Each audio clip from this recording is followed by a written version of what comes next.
Oi, pessoal.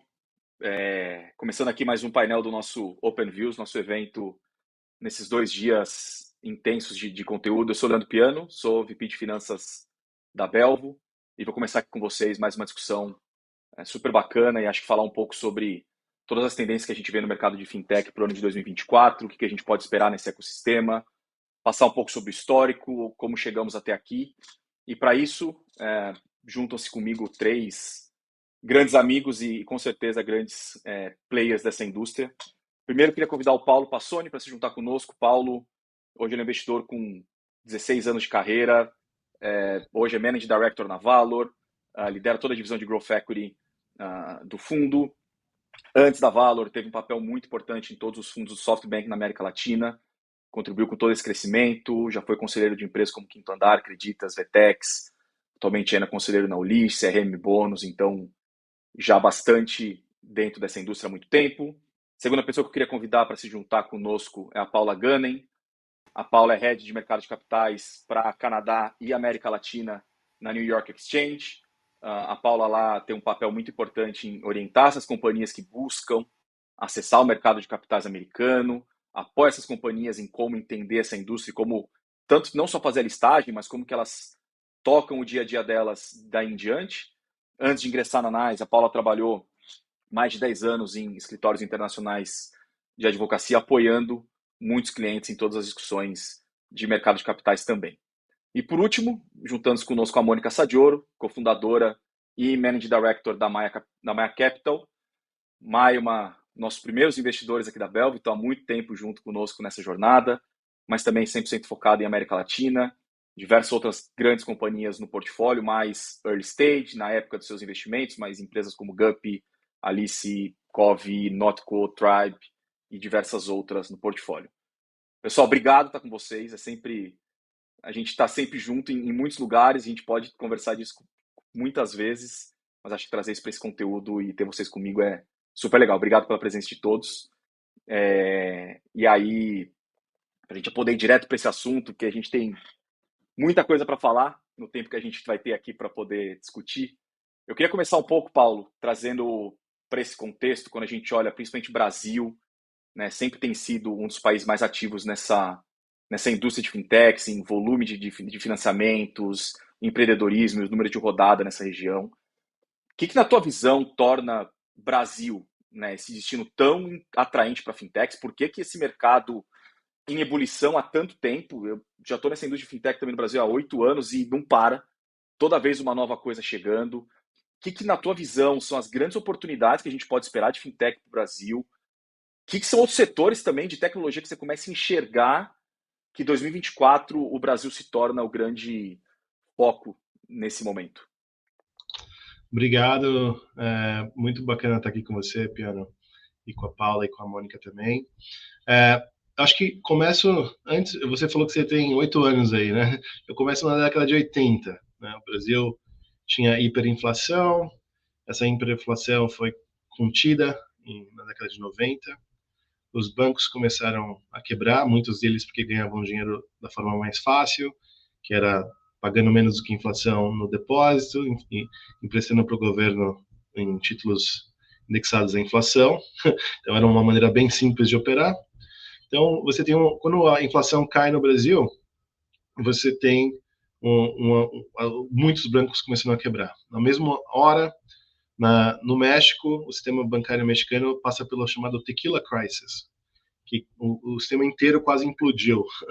Então, o governo brasileiro, da forma correta, quase que panica e começa a promover uma consolidação dos bons bancos comprando os bancos que estão em desafio, né? Esse processo vai até 2008, né, com o Global Financial Crisis. Esse processo consolidou o sistema bancário brasileiro em 5 grandes bancos, cada um mais ou menos com 20% de market share. O unintended consequence disso é que esses bancos ficaram com uma posição muito confortável, com retornos muito bons sobre o capital. O resto da sociedade olha para isso e fala, pô, não me parece justo. Aí vem a mágica um pouquinho do Brasil. A mágica é que a gente tinha toda a regulamentação muito ancorada no Banco Central, o time técnico do Banco Central muito bem qualificado, a liderança do Banco Central no Brasil sempre muito boa, e a reação a esse problema de uma indústria muito oligopolizada é uma reação racional. Começa-se a mudar o sistema através da desregulamentação. A gente poderia ter passado por um caminho muito pior, que é colocar medidas draconianas, tipo colocar um máximo de juros que você pode cobrar, ou forçar os bancos a fazerem algo de um setor ou de outro. Mas a gente foi para um caminho muito mais saudável, começando com o setor de pagamentos, de merchant acquiring, né, foi assim que foi criada a Stone, a PagSeguro. Depois isso expandiu agora para todos os setores. O Pix meio que virou um grande sucesso, um grande exemplo para o resto do mundo. Qual que é o papel do governo em termos de inovação? E a próxima grande tacada é o Drex, e é a inovação que vai surgir através da revolução, que eu diria, no mercado de capitais brasileiro e no mercado de B2B. Porque tudo vai virar um ativo tokenizado, a liquidação disso vai ser mais eficiente, vai cair fraude, vai ter várias inovações. O que eu vejo o Brasil fazendo é único no mundo. Talvez o pessoal de Singapura está bem avançado, talvez em Abu Dhabi o pessoal está bem esperto também, mas literalmente acho que é um dos lugares mais avançados do mundo, né, em relação à inovação. E eu acho que o resto do mundo agora está começando a aprender um pouco com o Brasil, e eu vejo nessa próxima fase as empresas que vão dar acesso ao Drex vão ajudar a levar esse sistema para outros lugares do mundo. Eu acho que tem muito a ser feito ainda. Open Finance tem muito a ser feito. Tudo tem muito a ser feito. Em todas esses ângulos de regulamentação, tem muita coisa a ser feita. Mas a gente não existe sem esse movimento, tá? Eu acho que uma coisa que a gente acha que é engraçado. Normalmente o pessoal de VC nunca fala de governo, né? Essa é uma coisa interessante. Assim, você nunca comenta muito. Mas no Brasil, o governo é um negócio que, especialmente em fintech, é uma força muito positiva. Tá? Então, eu acho que isso faz o Brasil um lugar especial, entre aspas. Essa história que levou um problema, que levou uma solução saudável. Poderia ter ido para outro caminho, a história poderia ter sido diferente, mas por vários motivos de talento nesse setor, a gente foi para o caminho correto. E hoje, eu diria que todos nós nos beneficiamos disso. Legal, Paulo. Acho que é muito bom ouvir você falar isso tudo, e principalmente quando você fala sobre governo, é um pouco do que a gente percebe do lado de cá. Acho que o regulador brasileiro ele tem tomado um posicionamento de protagonismo nessa evolução tecnológica, nesse próximo passo da indústria no Brasil, que por mais que muitos acho que enxerguem ainda como um regulador duro, mas ele é um regulador claro, objetivo e de evolução. Acho que ele se preocupa muito com isso, né? Não tem... Se aquilo está definido, aquilo vai acontecer. Se você cumpre aquelas regras, aqueles requerimentos básicos, você tem sucesso e você consegue evoluir. Como você falou, acho que tudo que a gente vê acontecendo com o Pix e o que vai entrar com o Drex é mais um movimento de evolução, enquanto eu acho que os diversos mercados não conseguiram absorver o primeiro movimento do que aconteceu. E quando isso aconteceu lá atrás, como você falou, os primeiros adquirentes, que era onde eu comecei a minha história de fintech, na época PagSeguro, lá a gente construindo aquele business, o regulador foi muito rápido também em entender o que já estava acontecendo com o mercado e se posicionar de forma positiva para que aquilo acontecesse.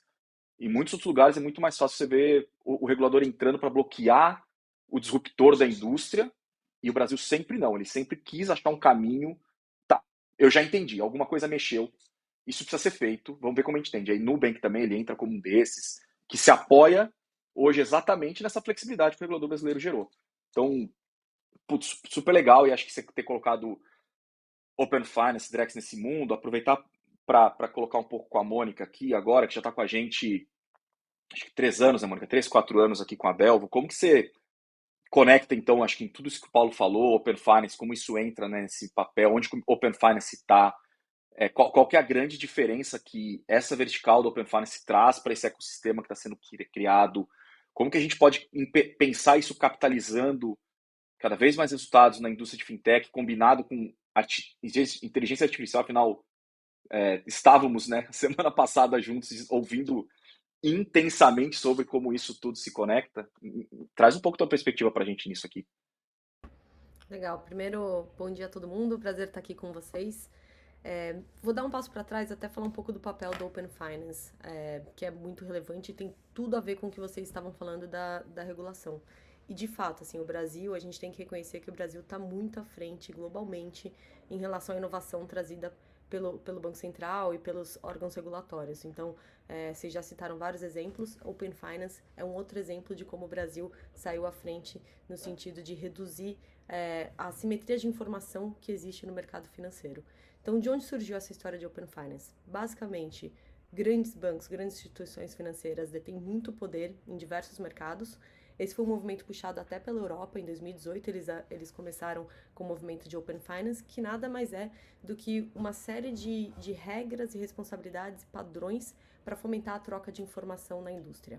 Então, a partir do momento em que você tira esse poder de deter informação das grandes instituições financeiras e passa isso para o consumidor, você muda radicalmente essa dinâmica do poder e convida muitos players a participarem também, tendo acesso a essas informações, você convida e permite que muitos players participem desse mercado, trazendo soluções às vezes muito melhores, em muitos casos muito mais econômicas também. Então, quem sai ganhando acaba sendo o consumidor. E o Brasil, ele foi muito ágil na implementação, estamos ainda em algumas fases de implementação, mas acho que 1 ou 2 anos depois de Europa, a gente já começou a implementar essa agenda localmente. E aí você vê o Open Finance passando por alguns estágios. O primeiro estágio, para você permitir que grandes instituições financeiras troquem essas informações, você precisa de um layer de infraestrutura, né, para garantir que você tenha as APIs, que você tenha os modelos ali para troca de informação e consentimentos do consumidor também. Um segundo passo, e muito do trabalho que a Belf tem feito, é de como melhor interpretar esses dados. E melhor interpretando esses dados, isso gera uma série de oportunidades. Então, vi recentemente o caso da Belvo com a Bom para Crédito. Poxa, super bacana. Você conseguir pegar a informação do consumidor de diversas fontes e entender, ou pelo menos conseguir aumentar a aprovação ali de clientes que tinham sido rejeitados para crédito e pegar de uma base de 100% de clientes rejeitados, aprovar 60% dessa base, isso é muito rico. Você está gerando acesso a crédito que antes não seria permitido, porque você consegue ter uma leitura muito melhor desse consumidor, né? Você não pega uma visão unilateral que às vezes uma instituição financeira tem acesso, mas você consegue compor isso com diversas fontes e ter uma visão mais holística da qualidade de cada indivíduo como tomador de crédito. Então, consequentemente, você personaliza muito mais as ofertas, você reduz o preço dessas ofertas e você tem um nível de atendimento muito maior. Então, acho que o segundo layer acaba sendo juntar todas essas informações e pensar que serviços podem ser oferecidos. E aí, nessa segunda camada de modelo de negócio, entra uma frente muito importante que é a inteligência artificial. Sempre que a gente fala de dados, a gente pensa nos LLMs e modelos que consigam dar mais vazão para a leitura e interpretação desses dados. E acho que não só isso gera uma qualidade maior de interpretação, né, análise e julgamento dessas informações, mas também uma velocidade muito maior. Então você consegue ter casos de empresas que conseguem tomar uma decisão de crédito em questão de minutos. E isso é muito valioso também para gerar mais acesso para o consumidor. Então, a gente é super animado, você tem razão, a gente é investidor desde 2020, já faz um tempo na Belvo. Continuamos acompanhando, acho que casando as questões de Open Finance junto com outros temas, Drex e Pix e tudo mais, você consegue começar a pensar em modelos de negócio totalmente inovadores e que muito melhor atendem esse consumidor final. E vou reforçar muito isso, assim, quem sai ganhando no final das contas é o cliente final. Ótimo, Mônica, obrigado. Acho que de fato tem uma oportunidade grande de ser construída, acho que é um processo longo, né? É um low cooking business, uma das coisas que a gente fala muito aqui, né, em nossas conversas, mas que tá claro, né, conectando tudo isso que o Paulo já tinha colocado sobre o crescimento da indústria, com agora as necessidades com que essa infraestrutura começa a operar, a eficiência necessária, acho que esse player ele entra de uma forma muito interessante e a AI com certeza combina perfeitamente aqui. E agora eu quero ir para um lado um pouco mais, quando a gente fala dessa indústria, eu quero ir para um lado, eu queria provocar um pouco outras discussões aqui, na primeira contigo, Paula. É, a gente sabe, né, que assim como os investimentos, né, que eu falei ali no começo, ainda tem muito investimento, tem muita coisa acontecendo, mas eles ficaram muito mais escassos do que eles eram lá atrás. Todos nós passamos pelo pico da indústria ali, 2021, um ano de muita atividade, 2020 também muita coisa acontecendo. as saídas também ficaram cada vez mais escassas. E acho que para todos os lados. Saídas por M&A, saídas por venda estratégica e principalmente IPO. A IPO foi o que mais sofreu, principalmente quando a gente olha a América Latina. É um mercado que está muito fechado lá fora há um bom tempo. Mas assim, você que está aí, qual que é o real sentimento que você tem de como que essa indústria pode avançar em 2024? E aí eu te fiz essa pergunta esses dias e eu quero poder trazer para cá porque eu acho que ela é muito importante. Assim. A indústria de fato está parada, está fechada, o mercado não quer, ou está faltando aquele primeiro que, de novo, voltando nos meus 8 anos, quando a gente fez a IPO do PagSeguro lá atrás, que ninguém sabia o que era o preço de uma fintech quando a gente listou, né? A gente listou, começa um roadshow a $14, você faz o primeiro trade a 36, você imagina que de fato ninguém sabia o que a gente estava fazendo. Nem a gente sabia o que a gente estava fazendo direito. Ou tá faltando, tipo, corajoso de novo? Quer fazer um comentário, Paulo? Eu vou falar que eu sabia, porque eu fui âncora do IPO na Turpoint. Então, assim, Um era uma visionário. loucura aquilo ali. E eu lembro que quando a gente sai com aquele projeto, era assim, qual que é o preço? E os bancos olhavam para nós, pessoal, vamos nesse range. E depois a gente descobre, tanto que depois, ainda naquele próprio ano, a gente bateu $62, $63 a ação, até que depois tudo normalizou. Tá faltando também, talvez, o primeiro corajoso também aqui lá da América Latina, Brasil, que vai bater no peito e falar, pô, eu vou, eu preciso ir, é necessário para o meu momento de vida, eu não sei o que vai acontecer daqui 1, 2 meses com a minha ação, mas eu quero ter essa coragem. Tá todo mundo se olhando ainda ou de fato tá parado mesmo? Eu adoro essa pergunta porque é muito o que você fala, né, Piana? É uma mistura de o primeiro corajoso e o processo também demorado e como que vai, não vai. O IPO é realmente uma jornada bastante longa para uma companhia. Empresas demoram anos para se preparar para um IPO. Mas eu tenho boas notícias aqui, porque pelo menos do lado aqui dos Estados Unidos, eu posso assim falar agora finalmente uma ótima notícia que o mercado oficialmente está aberto nos Estados Unidos, o mercado de IPO. E eu falo isso não somente nos comparando com os últimos anos, mas também com o volume de recursos captados nesse primeiro trimestre. Então, dando um passo aqui um pouco atrás, o que aconteceu, né? Você mesmo falou, Piano. 2021 foi absolutamente um outlier. Foi o recorde de IPOs nos Estados Unidos. A última vez que a gente tinha visto isso fazia décadas. A gente teve muitas empresas, tanto americanas quanto internacionais, muitas brasileiras, acessando o mercado de capitais nos Estados Unidos, IPOs extremamente bem-sucedidos, mas 2021 foi um outlier. E quando você olha, né, os ciclos de mercado de capitais, o ano de 2021, assim, os economistas e tal preveem que a gente não vai ver isso pelas próximas décadas. São ciclos muito longos. Então, 2021 foi absolutamente um outlier. Depois de 2021, o que aconteceu foi que 2022 o mercado fechou. Por todas as razões que a gente já conhece, né? A inflação, a guerra, taxa de juros. Foi uma combinação de fatores que fez que o mercado de IPOs nos Estados Unidos estava praticamente fechado em 2022. A gente viu pouquíssimos IPOs acontecerem no mercado americano. A gente teve 1 ou 2 grandes transações, mas nada mais do que isso. Aí 2023, a gente já viu o cenário se melhorando um pouco.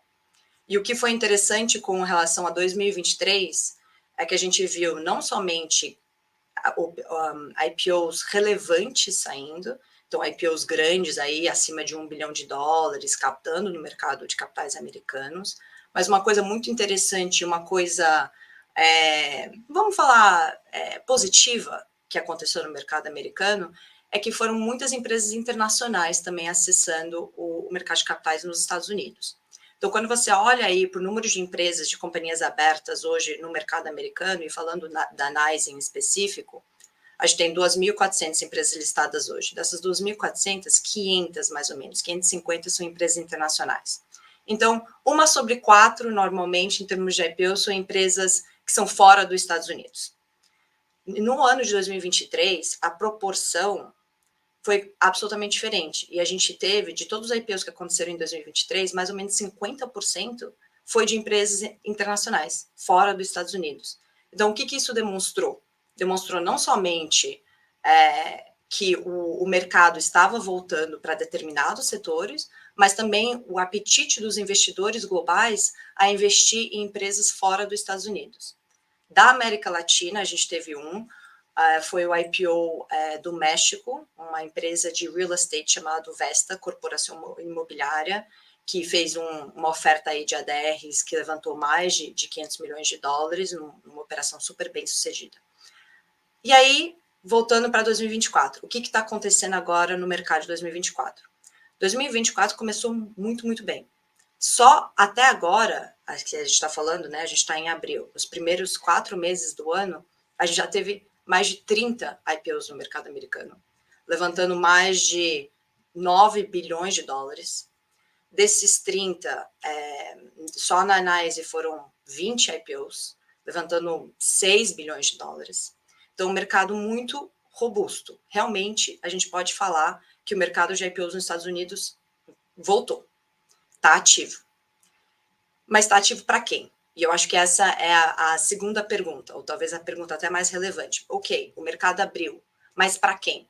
Né? Qual é o tipo de empresa? Qual o perfil de empresa que está conseguindo acessar o mercado de capitais hoje?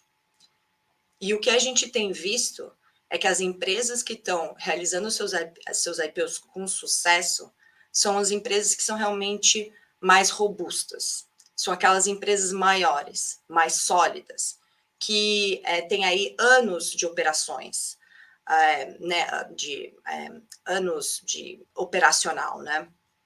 Que você tem uma discussão aqui nos Estados Unidos muito comum, que é qual que é o seu caminho para a rentabilidade? Você tem uma previsão de rentabilidade aí no futuro próximo, ou você já é rentável? Road to profitability versus profitability. Isso é um dos critérios que os investidores estão analisando. Então, não são aquelas startups que a gente estava vendo, talvez em 2021, que tinha 5 anos de histórico e que conseguiu acessar o mercado de capitais, ou aquela cafeteria que tinha duas cafeterias nos Estados Unidos e que realizou um IPO. Hoje em dia, realmente, são IPOs maiores, empresas maiores, mais robustas, consolidadas, que vão aí aguentar a volatilidade do mercado e que tem atraído o interesse dos investidores. Com relação à tech em específico, eu acho que isso é super relevante, porque a gente está falando aqui de tech, né, as fintechs e tal, a gente tem visto IPOs de tech também acontecendo nos Estados Unidos. Então, acho que um dos primeiros aí de alta visibilidade, que o mercado inteiro estava meio que esperando, olhando o que ia acontecer, o que ia não acontecer, o que aconteceu, o que foi super bem sucedido, foi Reddit, que listou, né, no final de março. Eles levantaram aí na NYSE mais de 700 milhões de dólares, 748 milhões de dólares, no market cap de 10 bilhões de dólares. A ação continua tradando acima do preço de precificação, então continua estável aí, bem, tradando bem. E eu acho que esse foi um dos primeiros IPOs, teve a Anteria também na Nasdaq, que listou um pouco antes. Então, esses foram os primeiros IPOs de tech a realmente abrir também o mercado de tech nos Estados Unidos e falar, ok, tech está acontecendo. E agora, mais por vir. Eu acho que um dos privilégios de trabalhar na Bolsa é que a gente tem aí a visibilidade para o que está à frente também, né? Então, eu consigo enxergar, a gente consegue enxergar quais são os IPOs que vão chegar nas próximas 2, 3 semanas, 1 mês, 2 meses. A gente sabe quem está aí no pipeline.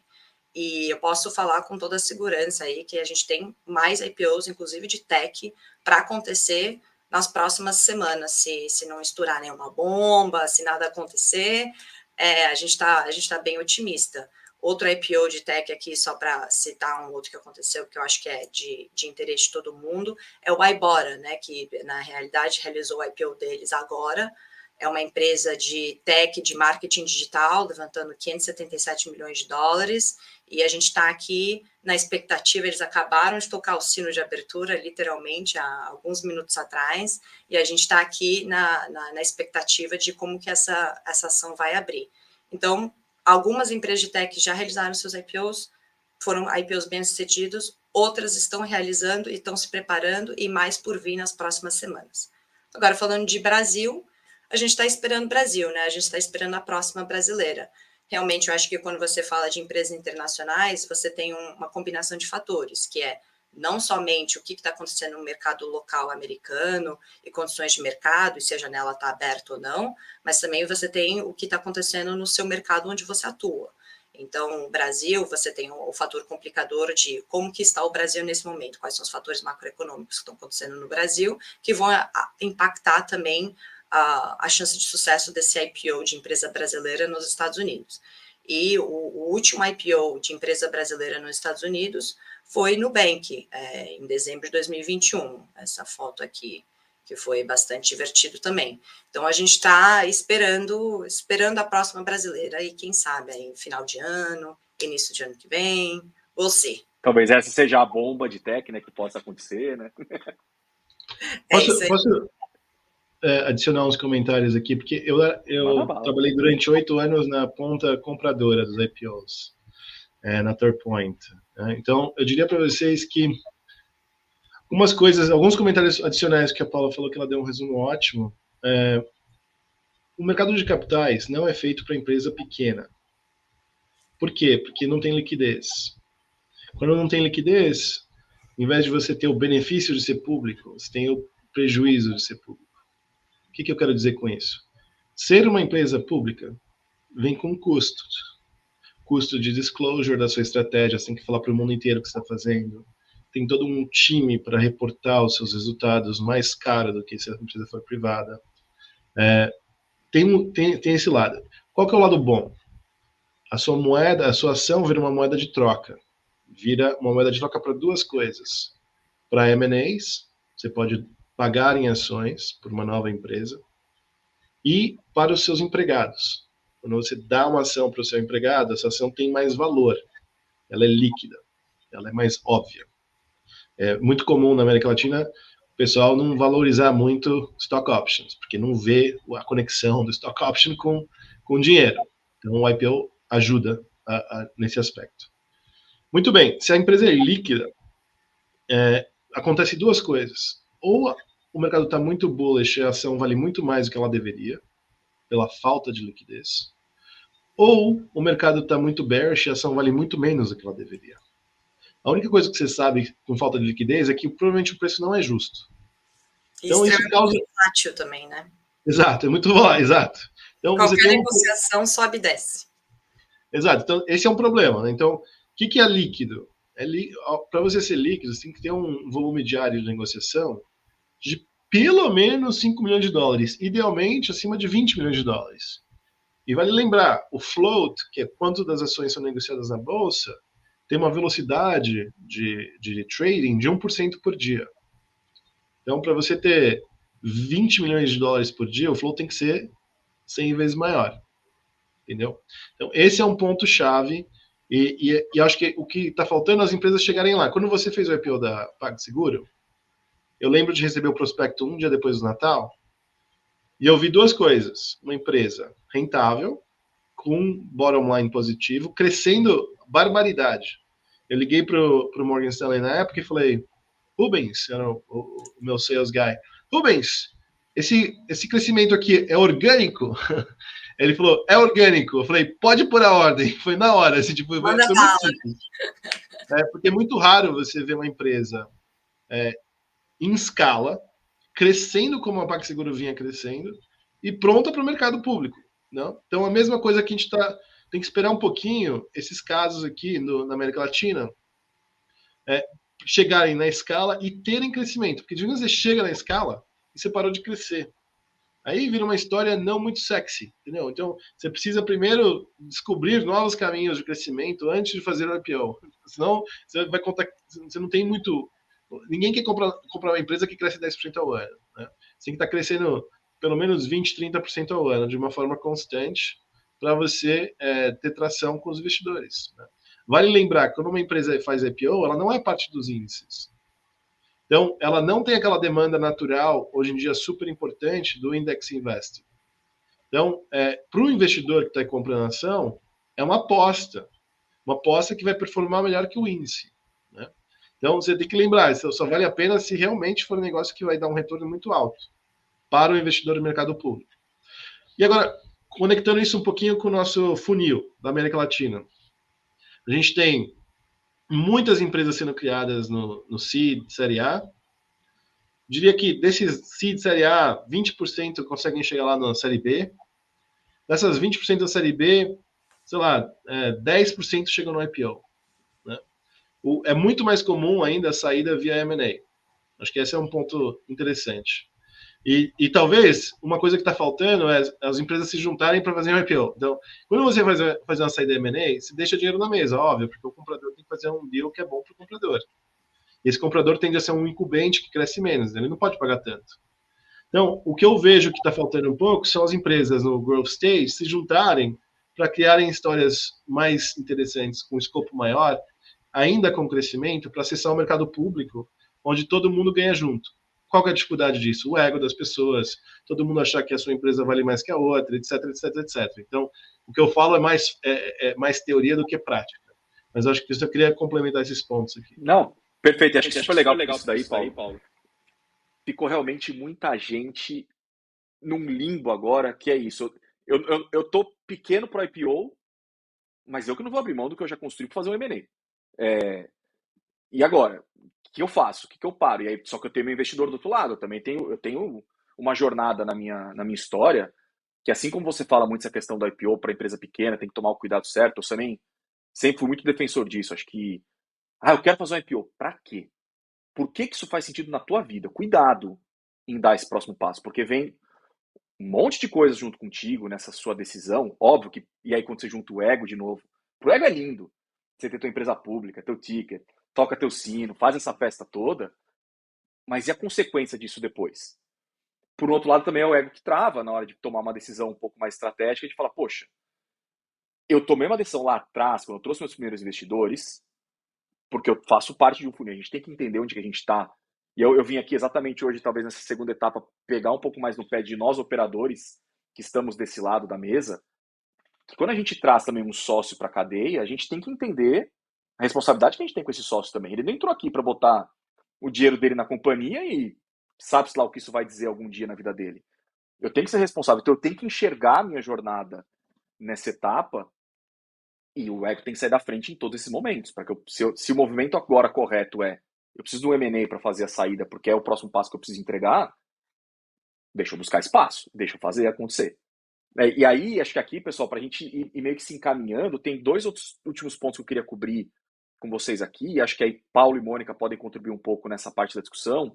Assim como eu falei um pouco sobre empresa, falta o primeiro corajoso também para listar, quem vai ser o primeiro que vai bater no peito e vai tomar a frente.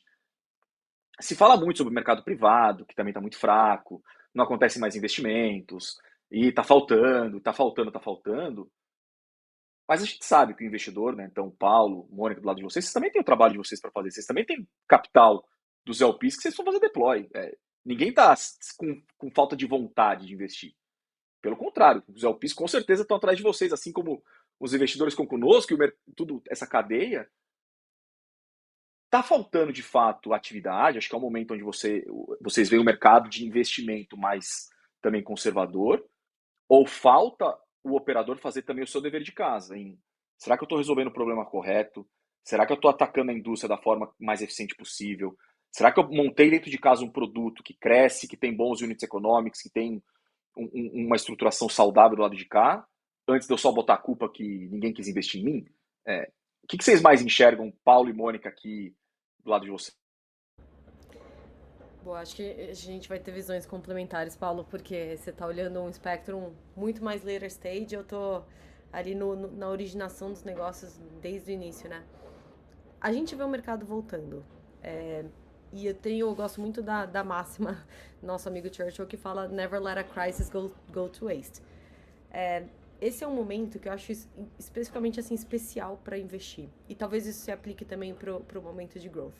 Por várias razões, assim, falando de seed stage, que é o estágio em que a Maia investe, primeiro que quando você vê uma virada de mercado como essas, você acaba já tendo um filtro natural. Acho que só decide empreender quem realmente está muito afim de passar por todos os perrengues e que sabe que vai ser difícil por uma questão de menor liquidez no mercado. Segundo, que você consegue termos melhores. Acho que 2021 a gente viveu um momento assim que era maluquice, assim, era poxa, tá aqui meu term sheet, você tem 24, 48 horas para decidir, tchau. Meu term sheet não, meu deck, né? E às vezes nem deck tinha.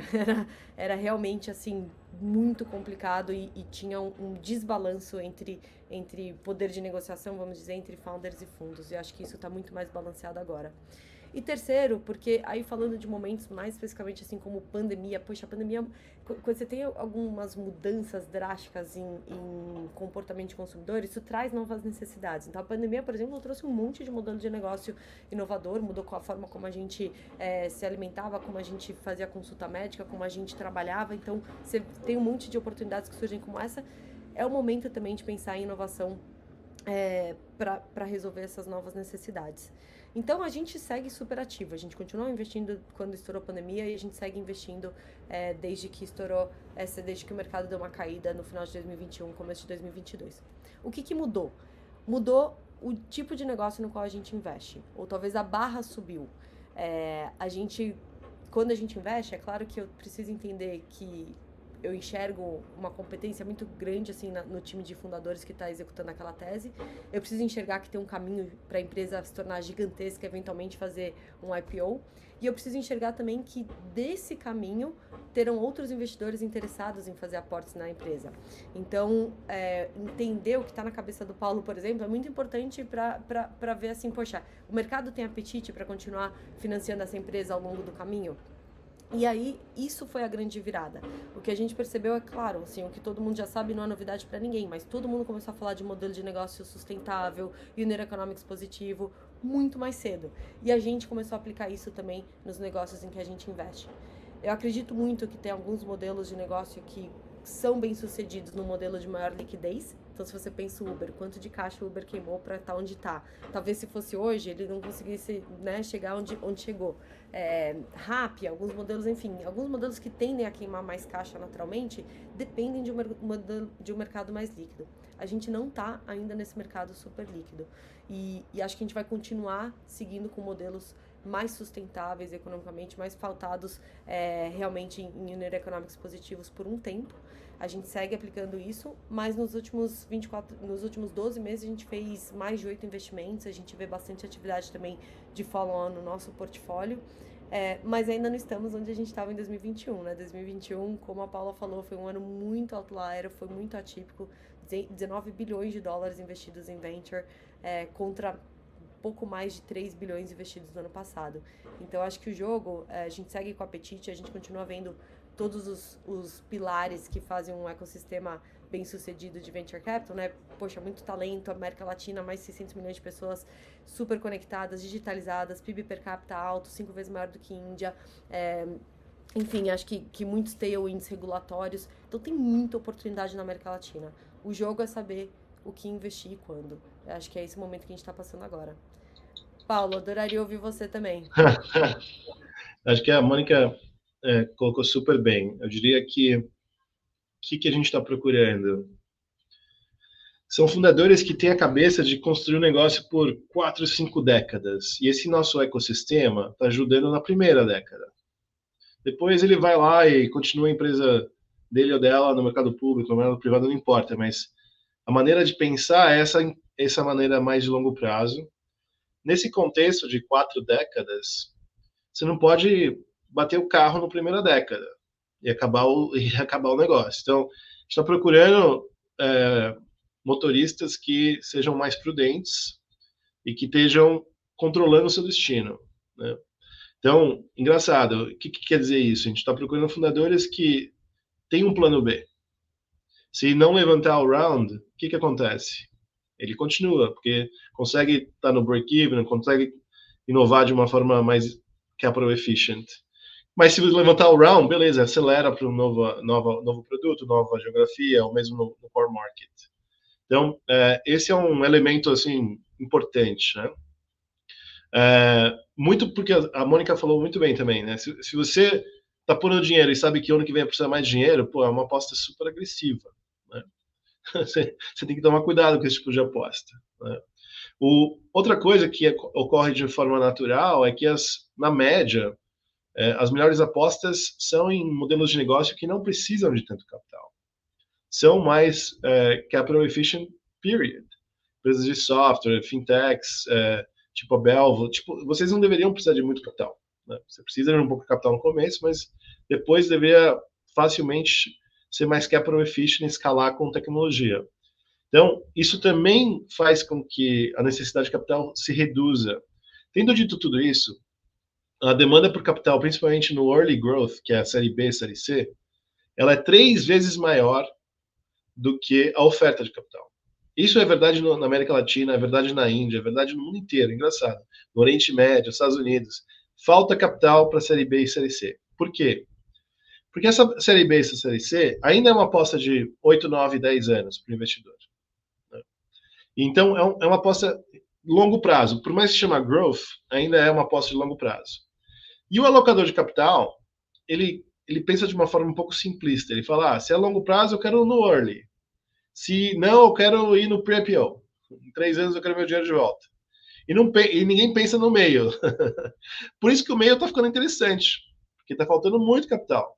É sempre assim. Aí um dia vai entrar muito dinheiro no meio, vai ficar mais interessante as outras pontas. Né? O mercado é sempre assim. Ele sempre tem um desbalanceamento, aí vem a oportunidade, o capital flui, etc. Sem dúvida nenhuma, a Mônica falou um assunto super importante. O meu principal regret é não ter aumentado a barra sempre na hora de fazer um investimento. Todo mundo sente um pouquinho isso nos seus portfólios. Né? Ou seja, essa falta de capital, no fundo, está sendo saudável. Que está forçando todos os investidores a aumentar a barra. Entendeu? Então, se não é meio óbvio, não vai levantar dinheiro. Acabou, é isso. E se bobear, não deveria levantar mesmo. Então, eu acho que tem esse aspecto quase Darwin de natural selection, assim, ocorrendo no mercado privado. E eu acho que isso é positivo, porque uma das piores coisas que podem acontecer é você dedicar a sua carreira de 10 anos como empreendedor numa ideia ruim, num setor ruim, começa outra. Melhor para todo mundo, entendeu? Então, eu acho que tem esse aspecto que parece ruim, é duro, mas que é melhor. Esse é meu ponto, assim, no longo prazo. E é interessante como esse aspecto e essa filosofia, ela se reflete também no mercado de capitais, no mercado público, em companhias abertas, né? Então, vocês falaram, os dois aí, muito bem falado de aumentar a barra, né? A barra também aumentou para essas novas empresas que estão realizando seus IPOs. É o que a gente tinha falado aqui no início dessa conversa. As empresas que estão fazendo seus IPOs bem-sucedidos e acessando o mercado de capitais são as empresas que são maiores, consolidadas, que estão levantando seus norte de 300, 400, 500 milhões de dólares. Então, são empresas aí com market cap de 4, 5, 6 bilhões de dólares para cima. São empresas que são realmente, que têm atuado como companhia aberta muito antes de ser companhia aberta, 1, 2 anos antes de ser companhia aberta, que tem o rigor de companhia aberta sendo privada. Então, realmente a barra aumentou para todo mundo. É isso que a gente também tem visto do lado de mercado de capitais aqui nos Estados Unidos, o que os investidores têm demandado dessas novas empresas que têm entrado no mercado de capitais americano. Boa. Paula, para a gente fechar, e já puxando nisso que você começou, acho que a gente já viu aqui que assim, a indústria cresce, ainda tem muita coisa acontecendo. Tem mercado, com a tese certa, com a cabeça correta, olhando para longo prazo, e no final sempre tem saída. Né? Afinal das contas, é sempre ali onde todo mundo vai chegar. Por mais que seja um processo de longo prazo, esse IPO, a gente já falou sobre isso também, é cultural, é um processo, é você atuar mesmo não sendo, é você entender essas dinâmicas de como isso vai acontecer. Se você tivesse que destacar aqui 3, 5 grandes pontos, você falou alguns números, tamanho, liquidez, o que você fala que são os grandes 3 pontos chaves que um empreendedor que está nesse momento se encorajando, se preparando, organizando sua companhia, deve pensar para poder acessar esse mercado americano? Tá, então a gente só tem alguns minutos aqui, então muito rapidamente, e eu quero ouvir de todo mundo aí a impressão de todos, porque eu acho que todo mundo vai ter um foco um pouco diferente nessa pergunta, mas para mim, eu diria que eu daria, acho que assim, de dicas, duas dicas que são assim mais overview, mais geral, mais de mindset, e 2 dicas assim bem assim do dia a dia de controle da sua companhia. Acho que a primeira é uma questão de mindset. Então, você ter um mindset de IPO e como isso impacta, você entender que realizar um IPO nos Estados Unidos e ir lá e tocar o sino não é nem o sonho impossível chegar lá, e nem muito fácil. E você tá ali, você entender isso e as coisas que precisam ser feitas para você chegar nisso, acho que isso é muito importante. Dentro desse mindset, ter o seu preparo, então entender que é uma jornada, é um caminho, que você precisa ter uma estratégia para chegar no mercado americano, que não é só você ter uma empresa excelente que você vai conseguir realizar um IPO, mas você tem realmente um road to IPO, que às vezes isso pode demorar 2 anos, 2 anos e meio até uma empresa estar de fato pronta. Então você tem um plano de execução e você executar nesse plano para você atingir essa meta final. E 2 coisas que eu diria assim, que é mais assim do dia a dia, mas que na minha experiência, você falou que eu sou advogada de mercado de capitais, então preciso dar essas dicas.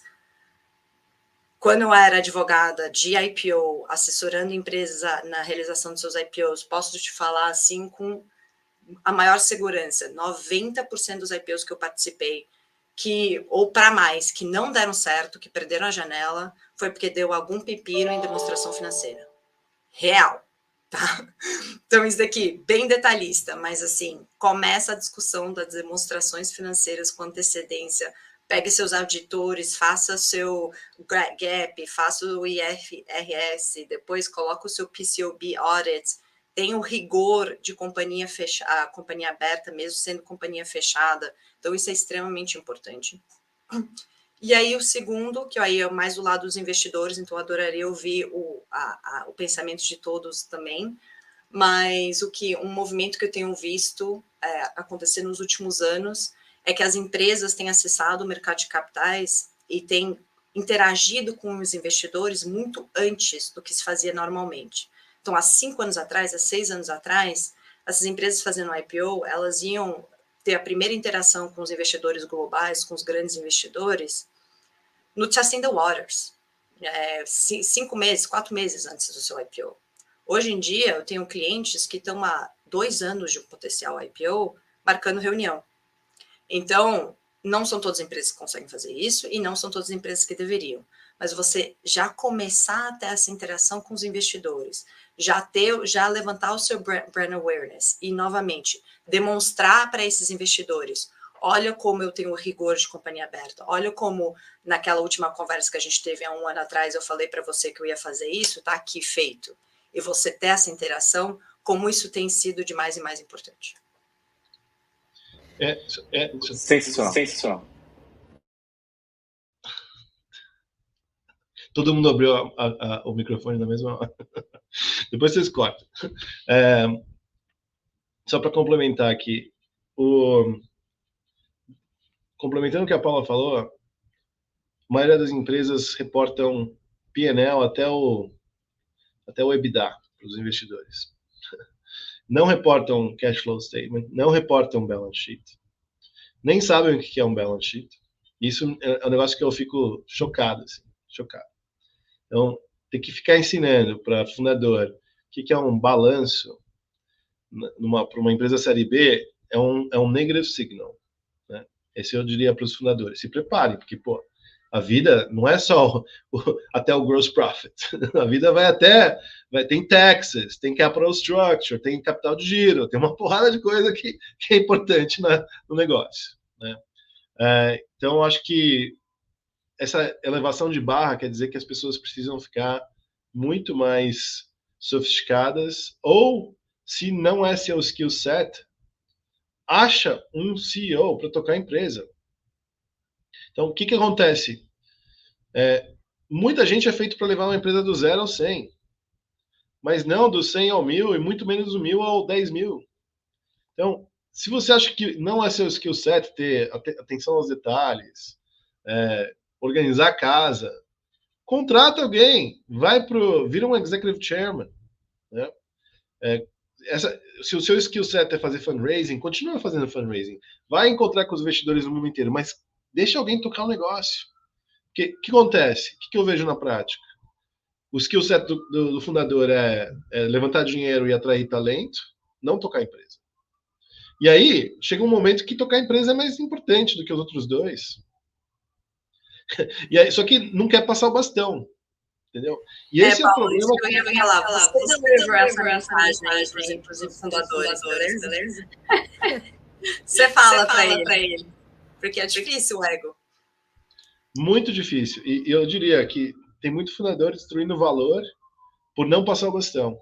Porque a participação dele ou dela na empresa é a parte mais importante do seu patrimônio.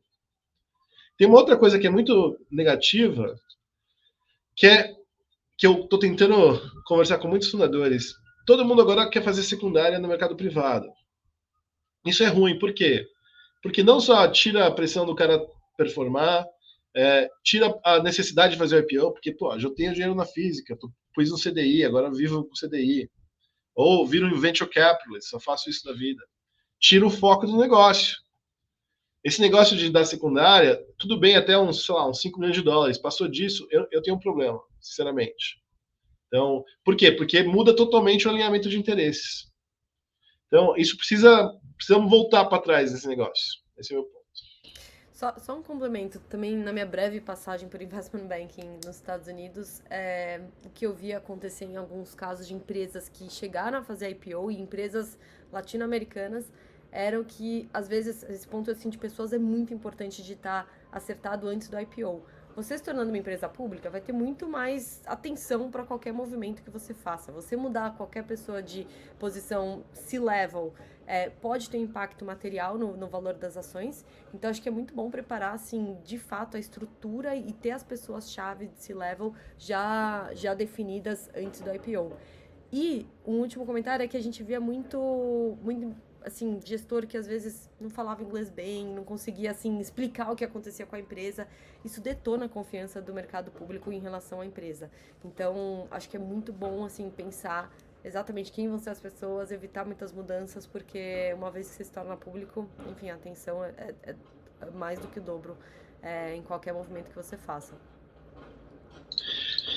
Tem só um último comentário, que é a expectativa, né? Você é o CEO de uma empresa, quando você começa a empresa, você coloca a expectativa lá em cima para motivar o time. Então, você sabe que está errado. Você sabe que está muito otimista. Você chega no growth side, você tem que fazer o que é a realidade. Você fala que você acha que vai entregar tanto, você faz o budget no tanto. Porque se você errar a mão, você vai burn muito cash. Aí você tem que calibrar isso. Então, você tem que sair daquele otimismo para a realidade. No mercado público, você tem que under-promise e over-deliver. Então, você vai, em 10 anos, você vai de ser muito otimista nas suas projeções de propósito, para realista, para ser conservador. Esse é um processo que demora 10 anos. Então, o que acontece? Muita gente não adapta. E aí cria problemas gigantes. Né? A pior coisa que você pode fazer no IPO é passar premissas muito otimistas. Se na largada você não conseguir entregar o que você falou que ia entregar, acabou a história. Vai demorar anos para recuperar a confiança.